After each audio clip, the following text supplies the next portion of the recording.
Ketentuan aset tertimbang menurut resiko atau ATMR untuk resiko pasar ini mulai diimplementasikan di ketentuan capital adequacy ratio untuk perbankan per Januari 2024. Anda sendiri memandangnya bagaimana kesiapan dan juga kemampuan di perbankan kita? Ya, jadi begini Mbak Safrina, memang kita ini kan anggota dari Basel Committee on Banking Supervision. Itu standar itu kita tetapkan secara domestik itu tidak semena-mena, yaitu tentu kita harus mengikuti international standard gitu kan. Dan ini justru kalau kita memenuhi standar internasional, tentu confidence publik bukan juga mungkin juga pihak asing juga akan semakin kuat kepada bank kita. Nah, kita memang secara bertahap kan kita sudah mengeluarkan aturan yang terkait dengan risiko operasional, kemudian juga kita ngobrol juga soal risiko lainnya ya yang terkait dengan ini, dan sekarang kita akan ngobrol soal risiko pasar. Ini adalah tahapannya itu dari 2020, 2021, sekarang 2023 ini, yang kita akan mengimplementasikan yang risiko pasar. Dan ini memang di dalam tahap implementasinya ini kita memang membentuk semacam tim lah dengan teman perbankan itu ya, untuk mempersiapkan segala sesuatunya supaya penetapan ATMR ini kemudian tidak mengganggu tidak memberatkan bank dan lain sebagainya. Oleh karena itu memang kita juga akan ada semacam trial ya, nanti akan ada laporan pemenuhan rasio-rasio ATMR yang terkait dengan masalah risiko Berarti pasar. itu sebelum Januari 2024 ya, dalam hal trial itu betul, ya? trial dulu. Di kita bulan akan apa lihat, Pak rencananya? kita akan lakukan mungkin di ujung tahun ini untuk bisa melihat bagaimana perkembangan perbankan kita. Yang jelas bahwa tujuannya adalah memang kita supaya mereka itu lebih siap dan tidak terlalu membebani tentu saja kan kepada keuangan perbankan. Ini yang kita persiapkan dari sekarang gitu. Makanya itu selalu ada jeda satu tahun gitu. Dan ini sejauh ini kan kita juga smooth gitu kan. Dan pemenuhan ketentuan-ketentuan terhadap Basel Standard ini memang merupakan satu keharusan, tidak mau ya, karena apalagi ini tahun ini kita tuh sudah masuk kepada proses FSAP ya, Financial Stability Assessment Program yang dilakukan oleh IMF dan World Bank. Dan salah satunya adalah pemenuhan persyaratan ini sesuai dengan international standard. Ya Pak Dian, seperti yang tadi juga sudah Anda sebutkan, ada optimisme sendiri. Sampai ditutup semester 2 2023, kinerja performa perbankan masih akan baik. Betul, kinerja semester 1 juga gemilang. Harapan dari Anda sendiri dalam hal menakar performa perbankan sampai akhir tahun 2023 ini bagaimana, dan juga sebenarnya industri perbankan di Indonesia compare to other peer countries, bagaimana performanya Pak? Oke, ya, kalau kita lihat kenapa ini memang optimisme kita harus betul-betul kita miliki ya, karena kalau kita lihat secara makroekonomi Indonesia itu sekarang itu kan bisa ya above average lah dibandingkan dengan negara lain, termasuk juga negara-negara yang sudah maju ya. Pertumbuhan ekonomi kita di atas 5%, growth credit kita juga tahun lalu misalnya kita melampaui angka 11% gitu kan. Juga di dalam rasio-rasio kesehatan fiskal kita juga sangat baik ya, debt to GDP dan lain sebagainya, dan kemudian macam-macam yang kondisi makro yang sebetulnya kita bisa katakan sangat distant dengan negara lain ya. Inflasi kita juga terkendali gitu kan, kurs kita juga sangat stable gitu kan. Nah ini tentu modal yang sangat kuat tentu saja untuk supaya kita bisa melihat ke depan akan seperti apa perbankan kita khususnya ya. Tentu situasi makro seperti ini sangat kondusif sekali untuk bagi perbankan kita untuk terus melakukan ekspansi usahanya ya, pemberian kredit dan lain sebagainya, karena memang demand terhadap kredit ini tentu saja akan sejalan dengan pertumbuhan ekonomi ya, dan kondisi makro. Dan ini yang kita lihat kenapa bahwa sejauh ini ya, dan ini kita lihat bahwa dampak yang ditimbulkan oleh krisis di negara lain seperti krisis perbankan misalnya dihadapi oleh Amerika dan beberapa negara Eropa itu tidak berdampak kepada kita, karena memang kinerja makroekonomi kita jauh dibandingkan dengan mereka gitu kan. Nah oleh karena itu kita betul-betul dalam suasana yang saya sebut sebagai suasana yang benar-benar blessed kita ini, dalam pengertian situasi ini justru harus kita pakai untuk terus menjaga momentum pertumbuhan. Nah antara lain dengan ekspansi kredit, itulah sebabnya kenapa tentu kita sangat memperhatikan ya di OJK untuk bagaimana sih sebetulnya rencana bisnis bank ke depan gitu kan. Kita lihat betul, baca masing-masing perbankan, masing-masing bank maksud saya, dibaca bagaimana pertumbuhan kreditnya dan mereka share the same optimism gitu. Mereka itu memang sama-sama optimis dengan kita bahwa pertumbuhan mereka itu akan di atas target 10%. Ini merupakan suatu hal yang saya kira ini sesuatu yang paralel ya.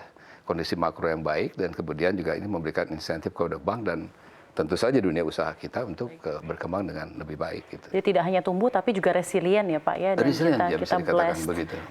Makroekonominya juga begitu baik dan ini juga tercerminkan terhadap industri perbankan juga. Betul. Jika kita sudah berbicara mengenai optimisme, di satu sisi juga tentunya di kacamata yang kita lihat ya Pak ya pasti ada begitu banyak uncertainties juga sebenarnya ke depan. Walaupun juga dalam hal ini situasi makroekonomi masih relatif resilient secara fundamental pula. Jadi harus tetap ada sisi cautious gitu ya, harus tetap ada sisi waspada. Betul. Dari kacamata industri perbankan sendiri, faktor-faktor apa saja Pak yang akan menjadi challenge ke depannya agar industri perbankan juga masih tetap ada dalam teritori kewaspadaan walau tetap bergerak dengan optimisme itu tadi Pak? Iya betul, mungkin dalam istilah Inggrisnya kita pas menggunakan istilah cautious optimistic ya. Jadi walaupun optimistik kita memang harus cautious tetap gitu. Industri perbankan itu secara karakter memang dia harus begitu. Artinya bahwa di dalam konteks misalnya mengcapture market yang tersedia itu tetap mereka tidak boleh mengenyampingkan ketentuan-ketentuan kehati-hatian ya, prudential regulations. Tentu mereka juga bisa mengamati sebenarnya perkembangan makroekonomi, perkembangan masing-masing sektor misalnya kan. Sektor-sektor apa yang memang sedang bisa dikatakan sedang booming dan apa yang sedang slow down, tentu mereka itu memiliki keahlian untuk itu.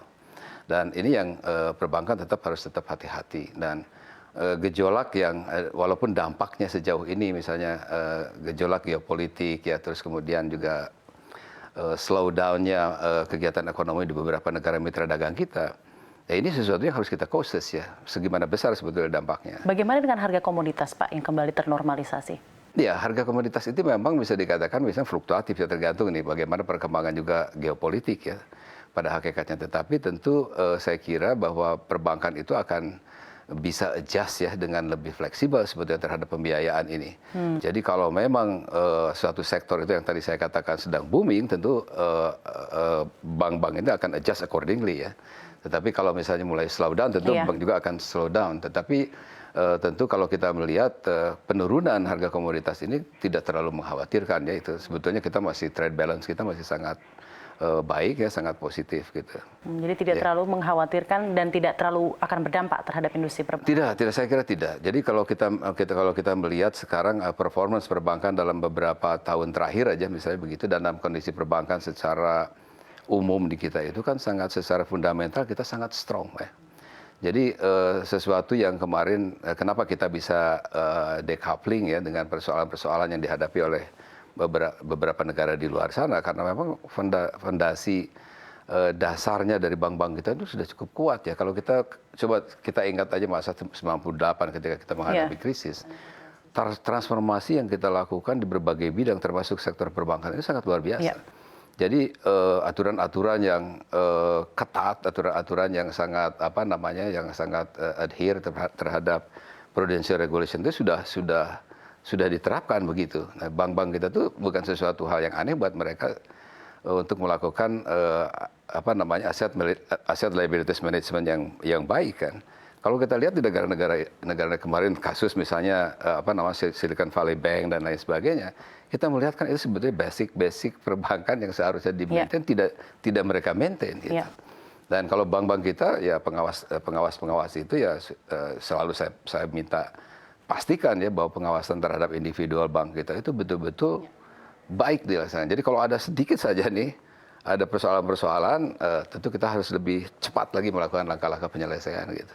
Baik, selanjutnya Pak, apa yang melatar belakangi OJK sendiri untuk melanjutkan era konsolidasi perbankan sampai 5 tahun ke depan? Kita ketahui ini tidak hanya bank umum ya Pak ya, bank umum, BPD, BPR, BPRS, perbankan syariah. Latar belakangnya seperti apa Pak? Jadi ini sebetulnya begini, sederhana sebetulnya Mbak Safrina ya. Kita tuh ingin menjadikan sistem perbankan kita itu well functioning, berfungsi dengan baik gitu ya. Sederhana sebetulnya berfungsi dengan baik, tetapi kalau kita coba jabarkan lebih lanjut, apa sih yang dimaksud dengan berfungsi dengan baik? tentu antara lain adalah bank-bank kita itu harus bisa bekerja secara efisien. Ya kan, tentu bukan cuma bank yang dapat keuntungan besar, tetapi juga masyarakat juga diuntungkan karena dengan tingkat suku bunga yang lebih rendah dan lain sebagainya. Itu timbul karena efisiensi. Nah, kita melihat, bayangin aja oleh Bu Safrina ya, bank kita itu ada 108 ya.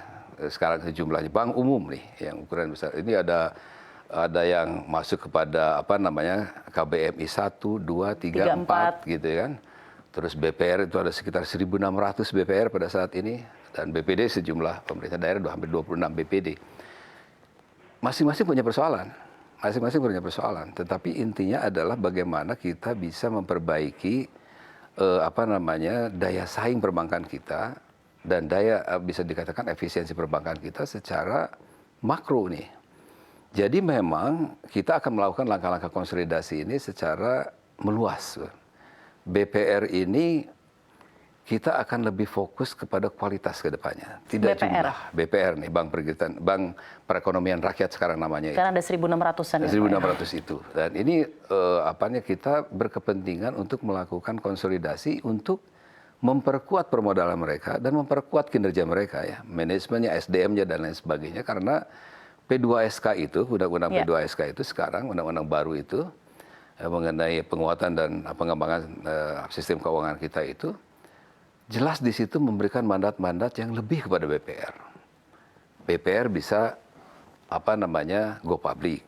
BPR bisa ikut sistem pembayaran. Nah, terus apa bedanya dengan bank umum kalau begitu? Ya kan? Dengan demikian bahwa kita memang harus ada penguatan terhadap BPR. Kalau dia diberikan kewenangan yang lebih tinggi, maka ya lebih besar gitu, tentu kita harus melakukan juga perbaikan terhadap kinerja BPR ini secara menyeluruh gitu. Jadi saya di berbagai kesempatan saya mengatakan bahwa target kita dalam 5 tahun ke depan itu mungkin akan ada pengurangan BPR mungkin sekitar 600 lah akan kita kurangi gitu. Terefisiensikan menjadi 600-an ya Pak ya? Jadi tinggal 1.000 aja kira-kira dari 1.600 itu. Itu target pertama kita ya 5 tahun ke depan. Dan ini diharapkan sudah berdasarkan ekonomi need test kita, ini tes kebutuhan ekonomi kita itu sudah memadai untuk seluruh. Untuk BPD seperti apa Pak? Nah, kan BPD juga kan per provinsi, pasti tentunya memiliki demografi yang berbeda-beda dan tentunya ada culture organisasi dari perbankan yang juga tentunya sesuai dengan lokalitas. Betul sekali. Nah, ini salah satu yang akan kita lakukan terhadap BPD juga ini akan kita lakukan kan. Begini, masih banyak sekali BPD ini yang belum memenuhi permodalan 3 triliun ya. Itu masih cukup signifikan. Nah, ini harus ada penyelesaian menyeluruh. Kita juga tidak ingin melihat antara BPD satu provinsi ke BPD lain itu gapnya terlalu lebar, perbedaannya terlalu lebar gitu kan. Jadi ada yang BPD sangat besar, ada BPD yang sangat kecil. Nah, ini kan negara kesatuan Republik Indonesia ya, Bu Sabrina ya, itu tentu harus melakukan sesuatu. Makanya kita sekarang mengintrodusir apa yang kita sebut sebagai kelompok usaha bank BPD secara terintegrasi. Artinya di sini kita akan akselerasi itu bukan cuma masalah permodalan. Gitu di situ kita akan perkuat masalah SDM-nya, kita perkuat masalah sistem IT-nya, masalah governance-nya dan lain sebagainya. Ini BPD ini ada persoalan-persoalan khusus. Yang harus kita tangani. Nah, oleh karena itu ini harus skalanya harus disamakan. Tentu nanti saya akan bicara dengan pihak-pihak terkait ya untuk bagaimana mempercepat nih kelompok usaha bersama BPD yang terintegrasi ini. Ini sebentar lagi kita akan umumkan itu sebetulnya bagaimana itu step-step yang akan kita lakukan. Nah, hal yang sama sebetulnya juga akan dilakukan terhadap bank umum kan gitu. Nah, bank umum itu melihat ke depan itu kita tidak akan relay semata-mata kepada KBMI 1, 2, 3, 4 gitu ya. Dengan modal inti itu bukan segala-galanya dalam menentukan apakah sesuatu bank itu bisa tetap perform atau tidak perform. Yang harus dipikirkan oleh kita justru adalah harus secara faktual melihat kontribusi masing-masing bank ini terhadap perekonomian kita. Ya kan, artinya kita ngomong soal kinerja bank itu sudah pasti. Tetapi kita juga melihat ingin progres yang nyata gitu. Jangan sampai kemudian ada bank tetapi sebetulnya marginal kontribusinya. Nah, ini kita tentukan daripada marginal seperti ini, konsolidasi itu akan terus kita lakukan. Dan yang terakhir nih Bu Sabrina, ya ini juga penting ini. Karena kebetulan ada diatur oleh undang-undang yang baru nih P2SK ini adalah masalah spin-off ya. Nah, spin-off bank syariah ini merupakan salah satu isu yang penting kita lakukan pada saat ini. sesuai dengan undang-undang, tetapi juga sebenarnya harus kita langsung kaitkan dengan masalah konsolidasi.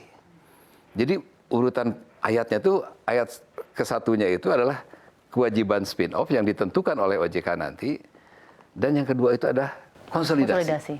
Jadi terhadap bank-bank syariah ini sendiri pun OJK akan melakukan langkah-langkah konsolidasi. Karena sebetulnya walaupun untuk bank syariah, size does matter gitu ya. Jadi memang ukuran itu menjadi penting buat bank syariah itu supaya lebih efisien, lebih efektif dan kompetitif. Sehingga dengan kalau konsolidasi itu bisa kita lakukan terhadap bank syariah, tentu ini akan menjadikan bank-bank syariah itu kompetitif di antara mereka sendiri dan juga dengan bank-bank konvensional. Ya kita kan ngelihat sekarang ada BSI gede sendirian, yang lain kecil-kecil gitu kan, itu tidak boleh begitu. Yang harus ada 2-3 mungkin bank seukuran BSI berikutnya untuk supaya bisa bersaing secara fair lah gitu, bisa katakan termasuk dengan bank konvensional. Jadi banyak upaya kita dengan yang terkait bank syariah itu yang akan kita akselerasi nih, supaya jangan sampai sekarang kontribusinya kan hanya total asetnya hanya sekitar 5-6% saja. Itu tidak cukup sebagai alternatif. Tentu kita harus ada upaya-upaya yang lebih dari itu. Jadi untuk efisiensi dan menghindari ketimpangan juga ya Pak, dalam hal ini konsolidasi. Betul, ya, Pak. betul. Dan masih dalam semangat konsolidasi dan juga meningkatkan kompetensi perbankan, tadi kan Anda menyebut mengenai spin-off unit usaha syariah. Kira-kira ke depannya seperti apa Pak? Proses dan ketentuannya sedikit saja mungkin dijabarkan. Jadi ada satu hal ya yang menarik sebetulnya di P2SK itu, bagaimana cara mengatur spin-off itu. Kalau di undang-undang lama ya, di undang-undang perbankan kita itu, di undang-undang perbankan syariah, spin-off itu kan ditentukan berdasarkan tahun gitu. Nah, jadi tahun kita tidak pakai lagi. Jadi di ketentuan undang-undang ini menyebutkan bahwa spin-off itu dilakukan sesuai dengan ketentuan OJK. Jadi OJK yang akan menentukan terms-nya gitu, persyaratannya apakah sesuatu US itu, unit usaha syariah itu harus spin-off dari induknya itu tergantung apa kriteria apa yang dipakai oleh kita. Kita tidak menggunakan tahun, tapi menggunakan kriteria, parameter yang akan kita pakai. Ya kan? Dan itu nanti akan parameter ini akan kita announce tidak akan lama lagi. Seperti apa gitu, ketentuan-ketentuannya akan kita. Saya mungkin karena undang-undangnya POJK-nya itu belum keluar, mungkin saya belum sebut dulu. Tetapi yang jelas bahwa kita tidak lagi menggunakan referensi kepada tahun sebagai batas spin-off, tetapi kepada sebetulnya parameter yang kita pakai oleh OJK sendiri, kapan mereka itu harus spin-off atau tidak, atau kita konsolidasi bahkan gitu. Baik Pak, dan terakhir mungkin kita masih di bulan Juli dan ini masih mengawali semester 2 2023. Arahan pula dari Pak Dian sendiri dalam hal tujuan industri perbankan ini sampai akhir tahun Pak. Ya, tentu yang pertama, kalau saya tadi bahwa optimisme kita masih sangat besar, tentu saja kapasitas perbankan kita masih sangat luar biasa, likuiditas kita masih tinggi, kemampuan untuk mensupport pertumbuhan ekonomi sangat besar gitu kan. Tapi di samping itu juga tadi mungkin tentu saja perlu ada upaya-upaya yang lebih lebih baik yang dilakukan oleh bank-bank kita untuk semakin kreatif di dalam melakukan pembiayaan kepada berbagai sektor itu, termasuk juga peningkatan UMKM ya yang ditargetkan oleh Bapak Presiden misalnya 30% pada tahun depan.